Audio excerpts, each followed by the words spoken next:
Padre, te damos gracias por este tiempo. Padre, yo te pido, Señor, que tú permitas que yo mengüe y que seas tú el que sea glorificado en este día, Señor, para que cada corazón pueda ser transformado y trastornado con el poder de tu presencia. En el nombre de Jesús, amén y amén. Bueno, yo quisiera predicar hoy, el tema o el título de la prédica son las 12 piedras. Entender un poquito la profundidad que hay en lo que fueron las 12 piedras. Primera de Reyes 18:30.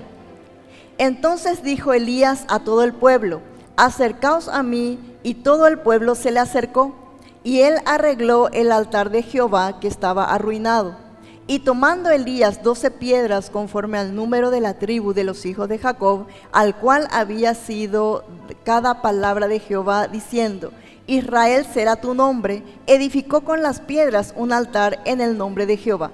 Cuando llegó la hora de ofrecerle el holocausto, se acercó el profeta Elías y dijo: Jehová, Dios de Abraham, de Isaac y de Israel, sea hoy manifiesto que tú eres Dios en Israel y que yo soy tu siervo, y que por mandato tuyo he hecho todas estas cosas.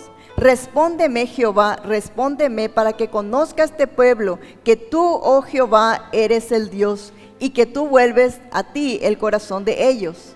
Entonces cayó fuego de Jehová y consumió el holocausto, las leñas, las piedras y el polvo, y aún lamió el agua que estaba en la zanja. Viéndolo todo el pueblo se postraron y dijeron: Jehová es el Dios, Jehová es el Dios. Este era un tiempo en que los hijos de Israel estaban totalmente confundidos. Ellos hacían altares a Baal y también hacían altares a Dios. Ellos no es que dejaron a Dios y se fueron detrás de Baal, era la situación aún peor. Estaban tan confundidos que ellos creían que podían servirle a Baal, pero también podían servirle a Dios. Por eso que Elías se pone en un plan de estricto, de radical, y dice: no dejen de estar confundidos, dejen de adorar a Baal y de adorarle a Dios. Tienen que tomar una decisión.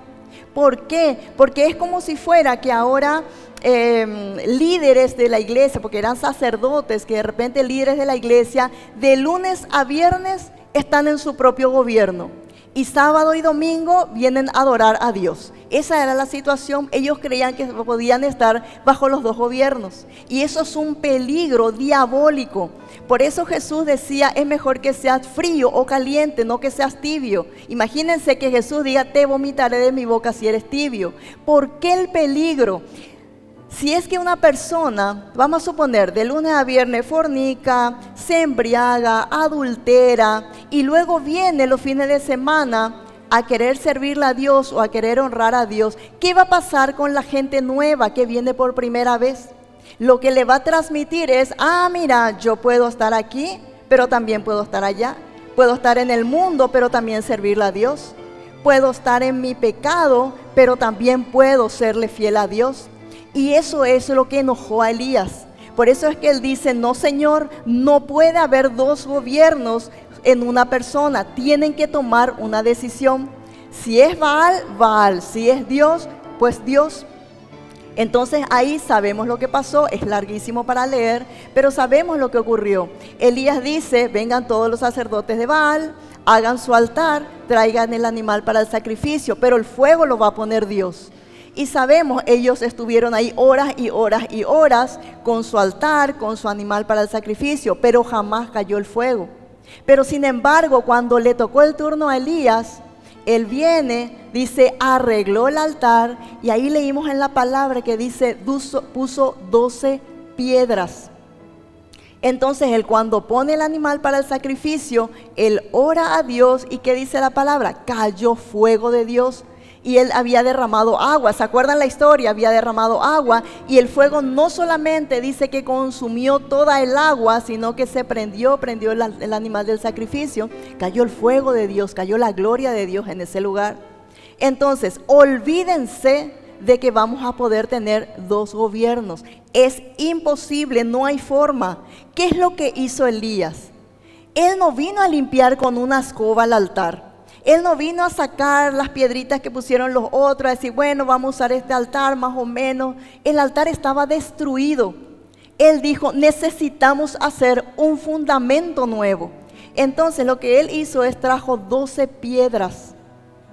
¿Por qué 12 piedras? Ahí dice la palabra que Dios la había guiado en base a las 12 tribus de Israel. O sea, Él dijo, vamos a traer el fundamento original, el fundamento que Dios usó para su gobierno en el pueblo de Israel. No podemos poner cualquier fundamento, tiene que ser el fundamento antiguo, el fundamento original. Hagamos un fundamento nuevo y sobre ese fundamento caerá el fuego. Sin fundamento no hay sacrificio, sin sacrificio no hay fuego y sin fuego no hay gloria. Él necesitaba poner un fundamento real, verdadero. Ahora yo pregunto, ¿cuántas veces nosotros queremos estar bajo nuestro gobierno? Díganme si a veces, alguna vez hicieron algo sin consultarle a Dios. Y dijeron, no, yo sé lo que hago, yo sé lo que decido. Y tratamos de hacer las cosas a nuestra manera. Díganme, ¿verdad que hacemos? Muchas veces. ¿Y qué pasa? Fracasamos. He visto muchos ministerios fracasar por querer tener su propio gobierno, por no poner el fundamento de Dios. Matrimonios que dicen, no, yo voy a hacer las cosas a mi manera. Hombres que van a la iglesia, pero que dicen, no, yo sé lo que hago. Y ahí no es hombría al máximo, es machismo al máximo. Dice, yo soy la cabeza y yo sé lo que hago y se hace lo que yo digo. Lo mismo las mujeres, dicen, no, pero la palabra dice, ya no hay judío ni griego, hombre ni mujer, somos todos iguales. No, el hombre es la cabeza, pero yo soy el cuello que maneja la cabeza. ¿Verdad que hay gente que actúa así? Entonces, ¿qué pasa? La mujer dice, se hace como yo digo. El hombre dice, no, yo soy cabeza, se hace como yo digo. ¿Qué pasa? El matrimonio fracasa. Hogares que se manejan bajo su gobierno. Pero ¿qué pasa, gente? Imposible. Sin el gobierno de Dios, tu empresa va a quebrar, tu matrimonio va a fracasar, tus hijos van a estar en el mundo. Imposible sin el gobierno de Dios. Entonces, este es el tiempo de poner un fundamento verdadero, real, que es el fundamento de Dios. Pero tenemos que conocer cómo es el gobierno. A nuestra manera, a la manera de Dios, no a nuestra manera. No hay manera de arreglar el altar sin poner ese fundamento. ¿Cómo es? ¿Cómo es el gobierno? ¿Cómo es el gobierno de Dios? La primera característica del gobierno de Dios es el Rey de Reyes y Señor de Señores. Dios es Rey, Dios es soberano. Nadie puede ser rey, solamente Dios. Y les digo algo, no es venir a la iglesia. No es que yo diga voy a ir los miércoles al altar, al culto de los miércoles, voy a ir sábado en el culto de los sábados, voy a estar domingo a la mañana, domingo a la tarde. No es estar en la iglesia, es poner el fundamento y seguir la palabra de Dios. Entender que Dios es rey es hacer lo que Él dice, no lo que yo digo. A todos nos es fácil ponerle a Jesús como Salvador, ¿verdad que da gusto? Nos da sanidad, nos prospera, nos mima, nos cuida. No, nos abraza, pero cuesta ponerle como Señor. ¿Por qué? Porque ahí ya no es a mi manera, es a su manera. Y tal vez me digas, pero es difícil establecer el gobierno de Dios. Es difícil disminuir yo y menguar mi decisión, lo que yo quiero y hacer a la manera de Dios. ¿Verdad que es difícil? No es fácil. ¿Para qué vamos a decir? No es fácil. Pero yo les digo algo, vale la pena. Porque a la larga vemos las bendiciones de Dios. A la larga vemos cómo Dios lo arregla todo. Yo no sé cómo Él lo hace. Pero yo siempre digo, es como poner un rompecabezas todo deshecho. Y de repente ver que Él comienza a poner las cosas en su lugar cuando entramos en su gobierno. Y saben que somos tan necios a veces que no queremos que Él gobierne nuestras empresas, nuestra familia. Yo siempre suelo pensar, cuando nosotros vamos a hacer un emprendimiento, vamos a abrir una empresa, ¿a quién traemos? Al mejor asesor, ¿sí o no? Vemos a alguien que nos asesore, que nos haga un estudio de economía, que nos oriente. Cuando quisimos hacer algo mucho más lindo en la parte de multimedia, de redes acá en la iglesia, ¿a quién trajimos? ¿Se acuerdan? Le trajimos a Víctor. ¿Por qué? Porque él es un experto. Entonces nos ayudó a mejorar todo. Si yo quiero hacer un evento, voy a traer a un experto que me ayude en mi evento. O sea, siempre voy a traer a alguien que sea experto y que conozca lo mejor. Gente, nosotros tenemos el experto de los expertos. Tenemos al Rey de Reyes y Señor de Señores, que lo conoce todo, de economía, de sanidad, de paz, todo. Entonces, ¿cómo dejarlo fuera de nuestra ecuación? ¿Cómo dejarle fuera de nuestra empresa? ¿Cómo dejarle fuera de nuestra vida? A veces me causa gracia cuando dicen los jóvenes muchas veces, no, yo ahora estoy enfocado a trabajar, a ganar dinero, no tengo tiempo para Dios. Y le están dejando afuera al dueño del oro y de la plata, el que justamente nos puede dar la prosperidad que muchas veces necesitamos. Entonces vale la pena entrar bajo su gobierno. Por eso dice la palabra, busca el reino de Dios y su justicia y todo te vendrá por añadidura. Pero nosotros vamos detrás de las añadiduras. Y es importante entender que primero tenemos que entender que Él es el Rey y a Él tenemos que buscar. Entonces, tenemos que entender, gente, que perdemos tiempo cuando vamos detrás de las añadiduras. Es mucho más corto el camino y mucho más bendecidos cuando vamos detrás del reino de Dios. Amén. Segundo que tenemos que entender cuando entendemos que Dios gobierna y que Él es el Rey, que no siempre va a ocurrir lo que nosotros queremos. ¿Cuántas veces queremos hacer cosas, golpeamos puertas y no salen y nos frustramos? ¿Verdad que es así? El problema es que Dios ve el panorama completo. Dios ve el episodio completo. Nosotros muchas veces vemos partes del panorama. Entonces queremos que nos salga un negocio, queremos hacer un viaje, queremos cosas y las puertas se cierran. Y nos enojamos con Dios. Y de repente dice, no te conviene. Y Dios pone ahí su mano. Nunca voy a olvidar cuando yo trabajaba en Chacomer y quise hacer algo y se me cerraron las puertas. Y volví a golpear y se me volvieron a cerrar las puertas. Segunda vez. Y me llama mi jefe, él era el que me discipulaba en ese tiempo, yo era nuevita en las cosas de Dios. Y me llama a su oficina y me dice, ¿qué es lo que te pasa? Y le dije, estoy frustrada con Dios. Le dije, porque hice esto, dejé todo, dejé aquello y no me abre las puertas. Y me dice, ¿cuántas veces lo intentaste? Y es la segunda vez que lo intento. Y me leyó el pasaje de Balaam cuando se iba. Y el ángel de Jehová se puso delante de él y de su asna. Y él empezó a pegarle al asna porque no pasaba. Y el asna le veía al ángel de Jehová que no le dejaba pasar. Y en la tercera vez que él le pega al asna porque no le deja pasar, Dios permite que la asna hable y le dice, pero ¿no ves que no puedo pasar? Y ahí se le presenta al ángel de Jehová y él ve que no podía pasar porque el ángel estaba ahí, si pasaba era para muerte. Entonces me dice mi jefe, me dice, para mí que la burra está a punto de hablarte, me dijo. Porque ya la tercera vez, si estás sentada en tu casa al lado de tu perrito, capaz que tu perrito te hable y te diga, ¿no te das cuenta que Dios es el que no quiere? Y yo me piché y me frustré muchísimo, era muy nueva, pero después entendí que no es lo que yo quiero, es lo que Él quiere.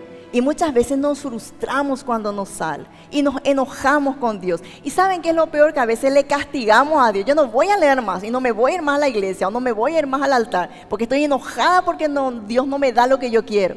Y hacemos berrinche como niños pequeños. Pero Dios sabe. Cuando algo nos sale, Dios sabe por qué. Y cuando Él gobierna, Él es el que permite y Él es el que no permite. Y eso tenemos que entender para poder aceptar que Él gobierne nuestra vida. Otra cosa que tenemos que entender cuando decimos Dios es Rey, es que nosotros no somos dioses. Nosotros no somos dioses. Él es Dios.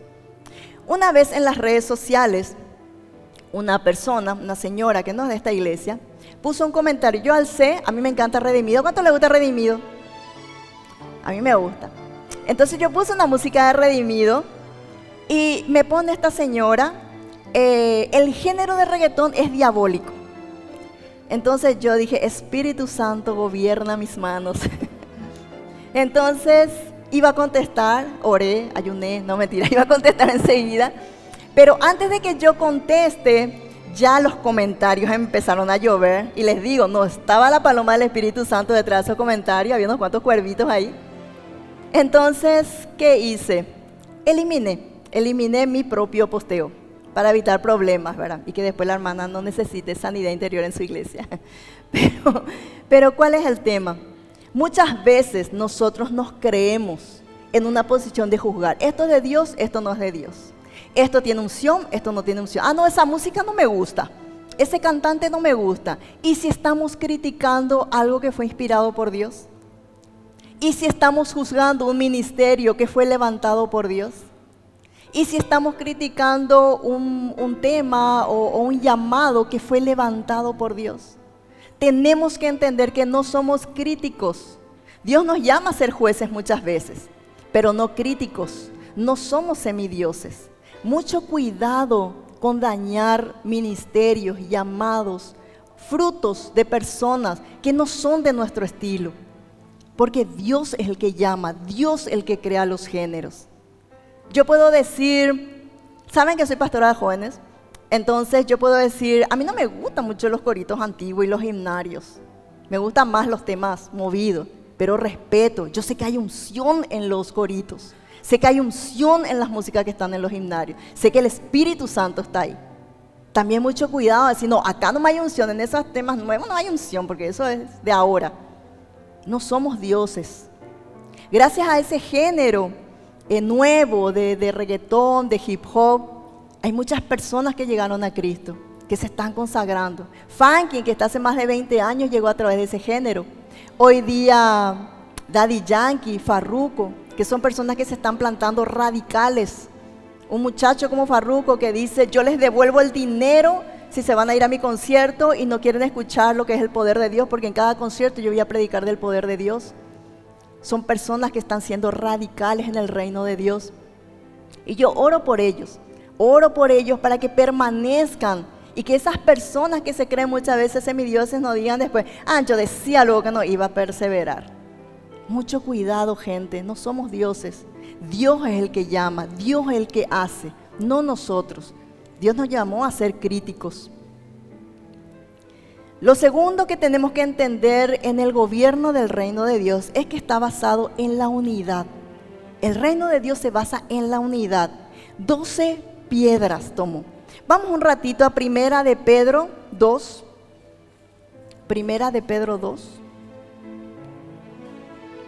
Dice, renunciad pues a toda malicia, a todo engaño, hipocresía, envidia o maledicencia, como niños recién nutridos de la leche pura del Espíritu, para que con ellas crezcáis y recibid la salvación, ya que habéis gustado la bondad del Señor, al integraros en él, piedra viva, rechazada por los humanos, pero escogida y preciosa para Dios. También vosotros, como piedras vivas, os vas construyendo como templo espiritual para formar un sacerdocio consagrado que por medio de Jesucristo ofrezca sacrificios espirituales y agradables a Dios. La palabra dice que nosotros somos piedras vivas. Entonces, la iglesia está edificada sobre piedras vivas. Yo quiero el nuevo templo, anhelo, ya no quiero hacer los sábados allá en la otra iglesia, que acá sea el culto principal. Me encantaría que llegue el momento en que estemos todos juntos y en una misma iglesia. Vamos a hacer todas las actividades porque anhelo con todo el corazón ya que tengamos nuestro templo. ¿Verdad que sí? ¿Verdad que todos queremos? Pero nunca tenemos que olvidar que nosotros somos las piedras vivas. La iglesia somos nosotros. Y dice la palabra que Él edifica su gobierno y la iglesia sobre cada uno de nosotros. Y tiene que haber unidad. Tenemos que aprender a trabajar en coinonía. Porque por eso se establecieron las piedras, para que entendamos que sobre ese fundamento está el mover de Dios. Pero ese fundamento somos nosotros somos piedras vivas y tenemos que aprender a trabajar armónicamente. Algo que me llamó la atención, hace un mes estuvimos en una capacitación en el Paseo Galería. Vinieron 2 pastores, uno español y otro pastor argentino. Vinieron a hacer una capacitación sobre cómo trabajar en equipo en la iglesia. Y ellos decían, el ministerio se llama E625, porque trabajan con líderes de niños de 6 años, líderes de adolescentes, líderes de jóvenes de 25 años, ya para después trabajar con los adultos. Y decían estos pastores, nosotros tenemos que trabajar tan armónicamente que la persona que pase por nuestra iglesia pase por un líder de un niño de 6 años, esa edificación continúe en la adolescencia, continúe en la juventud, para que cuando llegue a un adulto sea un adulto con el carácter de Cristo. Y algo que me llamó la atención que ellos compartieron es que en Europa, decía este pastor que es español, y el argentino dijo lo mismo, decía él, lo que cuesta que la iglesia trabaje en armonía. Cuesta muchísimo. Y fíjense que él está hablando de iglesias de otro continente. Decía, los de alabanza tienen problema con el ministerio de niños, los de niños con el de jóvenes con el de adultos. Y fue realmente fuerte lo que él iba diciendo de cómo cuesta, siendo el mismo cuerpo y teniendo que trabajar por las almas, decía, cuesta que trabajemos integrados. Y es una realidad, porque el argentino, saben ustedes cómo son los argentinos, él habló inclusive en forma más brusca, decía, no, todo es problema. Decía, los adultos miraban a los chicos y decían, no, pero los líderes de niños solamente les entretienen, no hay verdaderamente una preparación. Y lo mismo, cuando miran a los jóvenes, dicen, no, pero los jóvenes son desordenados, no planifican, ellos están todo el tiempo con el celular, todo era crítica. Y los jóvenes miraban a los adultos, a los líderes y decían, no, pero ellos siempre se pasan criticando, no apoyan, ellos nos critican porque estamos con los celulares, pero sin embargo ellos cuando agarran los celulares chismosean por toda la iglesia. Y decía, los de alabanza tienen problemas con sonido, y los de sonido dicen, no, porque cantan fuerte y destruyen el sonido, y así. Entonces decía, ¿qué es lo que está pasando? Y nosotros estábamos escuchando eso, y eran pastores de España, eran pastores de Argentina. Entonces decía yo, en todo el mundo cuesta lograr una armonía. ¿Por qué cuesta tanto? Porque el Espíritu Santo desciende donde hay unidad. Por eso es que tenemos que entender que para que el Espíritu Santo descienda, necesitamos estar juntos. Necesitamos aprender a trabajar en armonía, si no es imposible. Donde hay unidad, el Espíritu Santo desciende y ahí hay poder de Dios. Solo en la unidad el Espíritu Santo se manifiesta, juntos y unánimes. Tercero, su gobierno está basado en el poder. Quiero que vayamos a Josué 4. Josué 4. Dice, cuando toda la gente hubo acabado de pasar el Jordán, Jehová habló a Josué diciendo, tomad del pueblo 12 hombres, uno de cada tribu, y mandadles diciendo, tomad de aquí, de en medio del Jordán, del lugar donde están firmes los pies de los sacerdotes, 12 piedras, los cuales pasaréis con vosotros, y levantadlas en el lugar donde habéis de pasar la noche. ¿Qué significan estas piedras? Le responderás que las aguas del Jordán fueron divididas durante el arca de pacto de Jehová, cuando ella pasó el Jordán. Las aguas del Jordán se dividieron, y estas piedras servirán de monumento conmemorativo de que los hijos de Israel para siempre. Nuevamente 12 piedras. 12 piedras que quedaron ahí para conmemorar el poder de Dios. El Jordán se abre para que ellos puedan pasar y tomar la tierra prometida. Y dice, recordarán el poder de Dios. Tenemos que entender que el reino de Dios se basa en poder, no se basa en palabras. No se basa en palabras. Cuando nosotros estamos bajo el gobierno de Dios, tenemos poder. Ahí es donde podemos decir a los demonios que se vayan, podemos orar por los enfermos y los enfermos se sanan. Hay poder de Dios. Es importante entender eso. Muchas veces no vemos el poder de Dios. Es importante entender que tenemos poder. ¿Por qué muchas veces no lo vemos? Les voy a leer algo, no hace falta que busquen. Pero en Jeremías 19, 3, 5 dice, menciona el sacrificio de niños a Baal. Dice, porque me dejaron y enajenaron este lugar y ofrecieron en él incienso a dioses ajenos, los cuales no habían conocido ellos, ni sus padres, ni los reyes de Judá, y llenaron este lugar de sangre de inocente y edificaron lugares altos a Baal para quemar con fuego a sus hijos en holocausto al mismo Baal. Cuando ellos ofrecían sacrificios a Baal, lo hacían con niños. Ellos mataban niños y derramaban la sangre de ellos y los quemaban. Por eso estaba tan enojado Elías. Por eso es que ahora va a entender por qué cuando termina de caer fuego del cielo, Él va y les degolla a todos. Todos fueron degollados. Y uno dice, ¿por qué? ¿Por qué tan radical? ¿Por qué degollarlos? Él no dejó con vida. Él los degolló a todos. Yo les digo algo, hermanos, si queremos ver el poder de Dios, tenemos que degollar aquello que nos quita el gobierno de Dios. Estos eran sacerdotes que la arrastraban a Baal. No vayan a decir ahora la pastora dice, me vaya a degollarla a mi amigo que me lleva por mal camino. No, no es así. Es degollar aquello que nos lleva por mal camino. Si yo tengo un problema de adicción a la pornografía, el Espíritu Santo no va a apagar mi tele, yo tengo que apagar la tele. Yo tengo que tomar la decisión, yo tengo que eliminar la aplicación, eliminar lo que sea que me lleva a salir del gobierno de Dios. Y eso es importantísimo, porque si no vamos perdiendo poder, y sin poder no hay gobierno de Dios. Donde está el poder de Dios, donde está el gobierno de Dios, hay poder de Dios. Los apóstoles, los discípulos, cuando iban a hacer milagros, iban en el poder de Dios. Y por último, está fundamentado en el amor. El gobierno de Dios está fundamentado en el amor. Fíjense lo que dice Hechos 4:11. Este Jesús es la piedra reprobada por vosotros, los edificadores, la cual ha venido a ser cabeza del ángulo. Y en ningún otro hay salvación, porque no hay otro nombre dado bajo el cielo, dado a los hombres, en el que podemos ser salvos. Jesús es la piedra principal. Ahora ya no hay 12 piedras, ya no hacemos altares con 12 piedras. Jesús es esa piedra, Jesús es ese fundamento. Jesús es el que trajo el gobierno. Cuando Él se acercó, dijo, el reino de los cielos se ha acercado. Y si Él vino es por amor. Si Él vino, nació, murió, resucitó, es porque nos ama. Todo su gobierno, cuando Él vino y lo estableció por amor. Por eso dice, de tal manera amó Dios al mundo, que dio a su Hijo. Él es la piedra fundamental sobre el cual hoy día nosotros estamos edificados, y está edificado por amor. Yo nunca voy a olvidar ese, no sé de dónde vino, ya no recuerdo, pero ese testimonio de aquella persona que recibió una Biblia en la cárcel y que le dejaron esa Biblia chiquitita, ¿conocen? Espadita le dicen en la cárcel, pero la hoja es propicia para hacer cigarrillos de marihuana. Entonces le dejaron la Biblia con el compromiso de que él iba a leer todos los días la Biblia. Entonces él leía, cortaba y hacía su cigarrito de marihuana.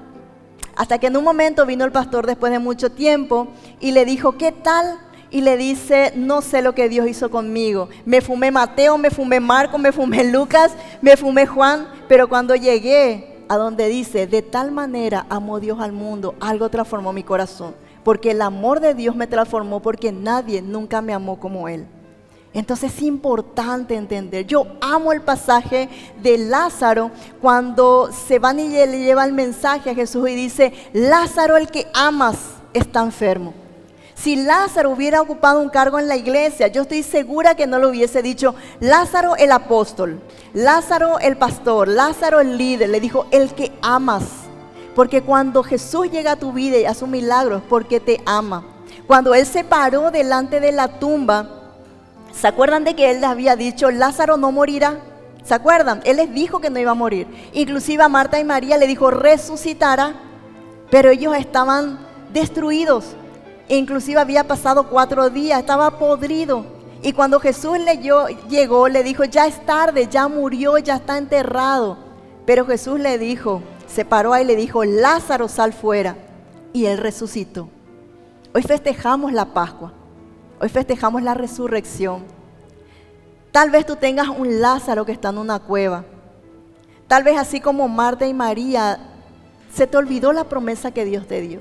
A lo mejor hay promesas que te dieron sobre tus hijos. A lo mejor te dijeron, tus hijos van a predicar en las naciones, tus hijos van a estar en ministerio. Y no ves, no le ves. Le ves en el mundo, le ves en cosas malas. Y está esa promesa y ya no ves y decís, no, ya murió, ya no hay caso.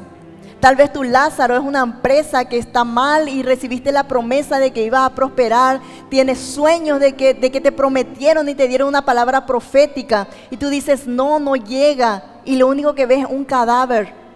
Palabras sobre tu esposo, sobre tu esposa, sobre un hijo, sobre sueños, sobre ministerio, sobre talentos.